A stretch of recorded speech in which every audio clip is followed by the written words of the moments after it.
Bonjour, bonsoir frères et sœurs. Nous lisons Romains chapitre 2. Romains chapitre 2. Je lis pour la gloire de Dieu. Romains chapitre 2. Qui que tu sois, homme, toi qui juges, tu es donc inexcusable. En effet, en jugeant les autres, tu te condamnes toi-même. Puisque toi qui juges, tu agis comme eux. Verset 2. Nous savons que le jugement de Dieu contre ceux qui agissent ainsi est conforme à la vérité. Et penses-tu, toi qui juges les autres de tels actes, et qu'il est fait aussi, que tu échapperas au jugement de Dieu? Verset 4. Ou méprises-tu les richesses de sa bonté, de sa patience et de sa générosité, en ne reconnaissant pas que la bonté de Dieu te pousse à changer d'attitude? Verset 5. Par ton endurcissement et ton refus de te repentir, tu t'amasses un trésor de colère pour le jour où Dieu révélera sa colère et son juste jugement. Verset 6. Il traitera chacun conformément à ses actes. Verset 7. À ceux qui, par leur persévérance à faire le bien, recherchent l'honneur, la gloire et l'incorruptibilité, il donnera la vie éternelle. Verset 8. Mais il réserve son indignation et sa colère à ceux qui, par esprit de révolte, rejettent la vérité et obéissent à l'injustice.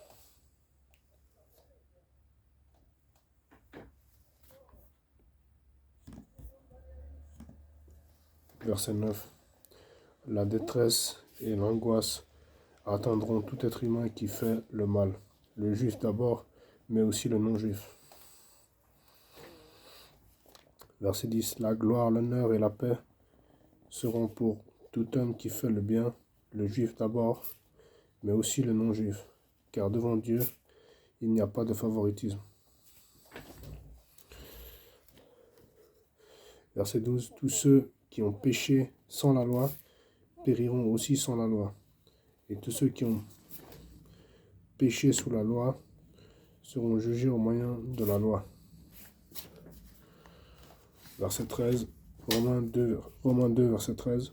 En effet, ce ne sont pas ceux qui écoutent la loi qui sont justes devant Dieu, mais ce sont ceux qui la mettent en pratique, qui seront déclarés justes. Verset 14, Romains chapitre 2, verset 14.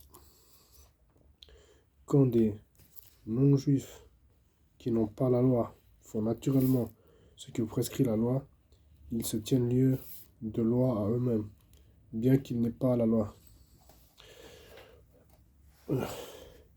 Verset 15. Il montre que l'œuvre de la loi est écrite dans leur cœur,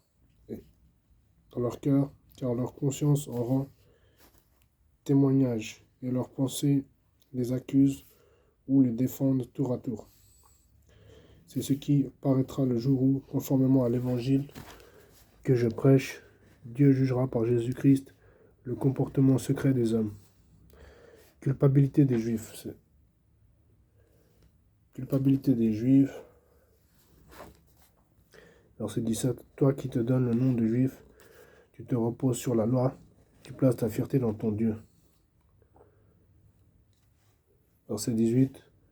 Tu connais sa volonté et tu discernes ce qui est important, car tu es instruit par la loi. Verset 19. Tu es convaincu d'être le conducteur des aveugles, la lumière de ceux qui sont dans les ténèbres. Verset 20. L'éducateur des ignorants, le maître des enfants, parce que tu possèdes dans la loi l'expression de la connaissance et de la vérité. Verset 21.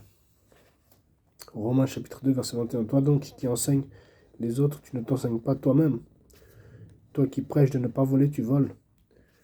Toi qui dis de ne pas commettre d'adultère, tu commets l'adultère.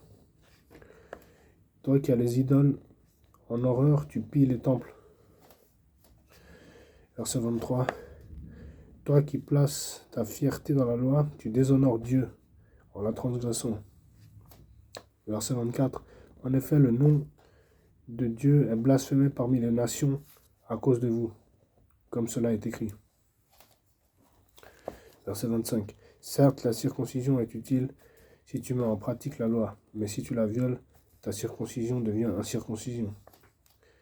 Si donc l'incirconcis respecte les commandements de la loi, son incirconcision ne sera-t-elle pas comptée comme circoncision?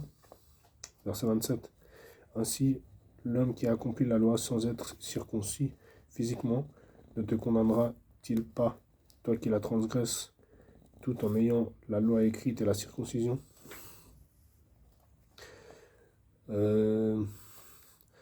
Les Juifs, verset 28, ce n'est pas celui qui en a l'apparence, et la circoncision, ce n'est pas celle qui est visible dans le corps. Mais le Juif, c'est celui qui l'est intérieurement, et la circoncision, c'est celle du cœur, accomplie par l'esprit et non par la loi écrite. La louange que reçoit ce Juif ne vient pas des hommes, mais de Dieu.